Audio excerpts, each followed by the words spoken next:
అంటే నాకు తెలిసినంతవరకు బిగ్ బాస్ లో బాగా ఆడుతుంది నాగార్జున గారే. అవును అవును. అన్న నమస్తే అన్న. నమస్తే అన్న. బిగ్ బాస్ చూస్తున్నావు కదా? చూస్తున్నా. ఇప్పుడు ఏందన్న ఇంటికి వచ్చింది, మరి ఎవరు విన్నర్ అయ్యే ఛాన్స్ ఉందంటావు? టాప్ 5 లో ఉన్న వాళ్ళు బెస్ట్ కంటెస్టెంట్ గా నిలబడే అవకాశం ఎక్కువగా కూడా నిఖిల్ అండ్ గౌతమ్కే ఉంది. నిఖిల్ అండ్ గౌతమ్ అండ్ నబిల్ వీళ్ళ ముగ్గురులోనే ఉంది రేషియో. మోర్ దెన్ వ్యూస్ అసలు ఇంతవరకు నిఖిల్కి గౌతమ్కి లేని బజ్ నబీల్కి ఉండేది. నబీల్ ఒక్కసారిగా డౌన్ఫాల్ అవడానికి గల కారణం ఏంటంటే నబీల్లో ఉన్న పాజిటివిటీస్ అన్నీ కూడా కప్పెట్టేస్తున్నారు. ఈ ఎడిటింగ్లో అవనే ఏదైనా కానీ పాజిటివిటీస్ అనేది చాలా అంటే చాలా దిగజార్చేస్తున్నారు. దిగజార్చేసి ఖచ్చితంగా విన్నింగ్ ఆపర్చునిటీ వీళ్ళిద్దరిలోనే ఉంది. వీళ్ళిద్దరిలో నాకు తెలిసి గౌతమ్ కృష్ణ ఖచ్చితంగా గెలుస్తాడని ఈ టైటిల్ విన్నర్ నాకు అనిపిస్తుంది. నిఖిల్కి లేదన్న నేను. కాకపోతే కొన్ని మిస్టేక్స్ నిఖిల్ చేసిన మిస్టేక్స్ ఏంటంటే గ్రూప్ గేమ్ ఆడాడు. ఫస్ట్ మిస్టేక్ అది. ఎప్పుడు కూడా సోలోగానే ఆడాడు. ఎవరితో కూడా పొత్తు పెట్టుకోవాలి. వైల్డ్ కార్డ్స్ వచ్చాడని వైల్డ్ కార్డ్స్తో ఏమో సపోర్టెడ్గా లేడు. ఎవరితో అయినా క్లియర్గా ఉంటున్నాడు. మన హౌస్ మొత్తం కంపేర్ చేసి చూస్తే సోలో బాయే పర్ఫెక్ట్ అని అనిపిస్తుంది. ఎందుకంటే కోపం వచ్చిన చోట వ్యక్తపరుస్తున్నాడు, మళ్ళీ సారీ చెప్పే చోట తగ్గుతున్నాడు. కాబట్టి solo boy Ek Niranjan is the best contestant అని నాకు అనిపిస్తుంది. ఇక మనోడికి లేదా అంటే విన్నింగ్ రేషియో ఉంది. వాడు బాధలు కూడా వింటే నాకు మొన్న పేనం చూక్కుమంది. నేను ఇంతవరకు రెంట్ హౌస్లోనే ఉంటున్నారంట. వాళ్ళ అమ్మ నాన్నకు ఒక హౌస్ కొనాలని నాగార్జున గారు అడిగినప్పుడు చెప్పినప్పుడు పాపరా అనిపించింది. కానీ ఒకటే మిస్టేక్, గ్రూప్ గేమ్ ఆడి ఆ మాస్క్ వేసుకోవడం అలవాటైపోయి మొన్న తీస్తే ఆ మాస్క్ని జనాలు యాక్సెప్ట్ చేయలేకపోయారు. అదొక్కటే ఒక 10% ఓటింగ్ అనేది మిస్ అయింది. ఆ ఒక్క మాస్క్ కూడా ఫస్ట్లో వచ్చిన 1 వీక్ బాగున్నాడు. 1 వీక్ 2 వీక్స్ మాస్క్ లేకుండా. ఆ తర్వాత నుంచి చేసేసి 10 వారాలు మాస్క్ తీయలేదు. ఇంకా ఆ తీయకపోవడం వల్ల జనాలకి ఏమైందంటే కొంచెం 10% విన్నింగ్ రేషియోని పక్కన పెట్టేస్తున్నారు నిఖిల్ని. లేకపోతే నిఖిల్కి అంత తోపు అసలు ఆటగాడు, అంత ధైర్యవంతుడు బిగ్ బాస్ హౌస్లోనే లేడు. మంచి ఆటగాడు. అలాంటి ఆటగాడిని ఈ రోజున పక్కన పెట్టడానికి గల కారణం ఏంటంటే అదే చెప్తున్నాను కదా, మాస్క్ గేమ్ ఆడాడు, గ్రూప్ గేమ్ ఆడాడు. ఆ గ్రూప్ గేము గౌతమ్కి ప్లస్ అయింది, నబీల్ని తొక్కింది. ఆ గ్రూప్ గేము గౌతమ్ ప్లస్ అయింది, సోలో బాయ్కి ప్లస్ అయింది, నబీల్కి మైనస్ అయింది. లేడీస్ విషయానికి వస్తే ఇప్పటివరకు ఎవరికి కూడా లేడీస్ కప్ రాలేదు కదా. నెక్స్ట్ ప్రేరణ ఏమైనా వచ్చే ఛాన్స్ ఉందా? కొంతమంది లేడీస్ కూడా ఇప్పుడు నేను ఒకటే చెప్తాను భయ్య, ప్రేరణకి తెలివితేటలు అమోఘం. కానీ ఆ తెలివితేటలు ఒక్కోసారి మాటలు అదే దిగజారే మాటలు మాట్లాడడానికి ఉపయోగపడుతుంది. అర్థమైందా? ఆ తెలివితేటలని ఎలా ఉపయోగించాలో అలాగే ఉపయోగించాలి. కష్టం వచ్చినట్టు ఉపయోగిస్తే అది ఏమవుతుందంటే ఖచ్చితంగా ఒక టైంలో నువ్వు మాట్లాడిని రివైండ్ చేసుకుంటావు. ఆడియన్స్ ఓటేసేటప్పుడు నువ్వు సిగ్గులేదన్నావు, ఇన్మెచ్యూర్ అన్నావు, క్యారెక్టర్లెస్ అన్నావు, నీకు అసలు పనికిరావు, నువ్వు ఎవడరా నువ్వు, నీ అమ్మ, ఎన్నో ఉన్నాయి. ఇవన్నీ కూడా కన్సిడర్ చేసి చూస్తే ఓటు వేయాలని ఏలు అక్కడికి వెళ్ళదన్నమాట.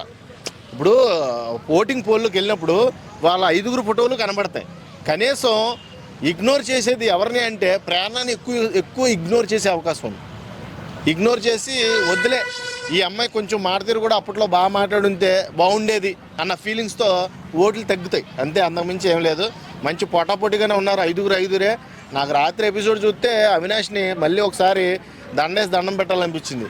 ఈ ఎంటర్టైన్మెంట్ అసలు ఏమీ లేదు, చిన్నపిల్లల ఆటలాగా అయిపోయింది ఇప్పుడు 4 రోజులు. ఈ 4 రోజులు కూడా ఒక ఎంటర్టైనర్ ఉండి మనల్ని ఎంటర్టైన్ చేస్తున్నాడు, మనల్ని టీవీల దగ్గర ఉంచుతున్నాడు అంటే ఒక అవినాష్ వల్ల అవుద్ది. చక్కగా బలగం సినిమాలో జానపదం చెప్పినట్టు లాస్ట్ క్లైమాక్స్ సీన్లో అక్కడ రాత్రి ఒక్కొక్కరు జాతకాలు చెప్తూ ఉంటే అవినాష్ నాకు ఎంత బాగా అనిపించింది అంటే చాలా ప్రౌడ్గా ఫీల్ అయ్యాను. చాలా అంటే చాలా. కొంతమంది కంప్లైంట్ ఏంటంటే ఎందుకు వచ్చిన వాళ్ళని మళ్ళీ వైల్డ్ కార్డ్ ఎంట్రీ పెట్టి పాత వాళ్ళని తీసుకోవడం, కొత్త వాళ్ళకి ఛాన్స్ ఇవ్వచ్చు కదా, వాళ్ళ చేత ఎంటర్టైన్మెంట్ చేయించవచ్చు కదా అనేది ఒక నానుడు ఉంది. దీని మీద అభిప్రాయం అంటే కొత్త వాళ్ళకి ఏంటి అర్థం అలా కొత్త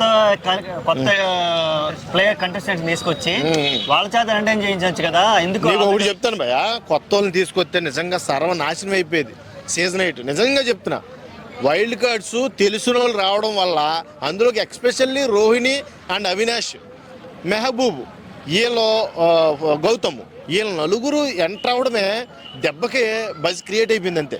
అప్పటి వరకు చాలా డల్గా సీరియల్ మోడ్లో చూసిన బిగ్ బాస్ వల్ల చాలా వైలెంట్గా మారింది. వైల్డ్ కార్డ్ లాగా వైలెంట్గా మారింది. నిజంగా చాలా అంటే చాలా వైల్డ్ అయిపోయింది. ఎంత ఎంటర్టైన్మెంట్గా ఫీల్ అయ్యామంటే అబ్బాబ్బా, అసలు మెహబూబ్ ఉన్నంతసేపు కూడా వాడ కన్నలతో పిండేస్తూ ఉండేవాడు జనాల్ని. మా గౌతమ్, తగ్గాపోరు, వీళ్ళిద్దరిని చూసి వాళ్ళిద్దరు భయపడేవాళ్ళు, నిఖిల్ అండ్ పృథ్వీ. వాళ్ళు వచ్చిన తర్వాత సీజన్ నిలబడింది భయ్య. వైల్డ్ కార్డ్స్ కాకుండా కొత్త వాళ్ళు వస్తే సంక్రాంతి పోయేది. నిజంగా చెప్తున్నా, వాళ్ళ పరిచయాలు ఏర్పడడానికే మనకి బోల్ టైం పెట్టేసేది. కాబట్టి వైల్డ్ కార్డ్స్ రావడమే కరెక్ట్. వైల్డ్ కార్డ్ లో పాత వాళ్ళని తీసుకోవడం వల్ల చాలా ఈజీగా కనెక్ట్ ఈజీగా అది నేను చెప్పేది ఏంటంటే కొత్త వాళ్ళని తీసుకోవద్దని కాదు, ఈజీగా కనెక్ట్ అయ్యారు. తొందరగా చూడాలనే ఆతృత పెరిగింది. రోజు రోజుకి గౌతమ్ చేసే రచ్చకే ఎవడైనా సరే నెక్స్ట్ ఎపిసోడ్ కోసం వెయిట్ చేసినోడు చాలా మందిని చూశాను నేను.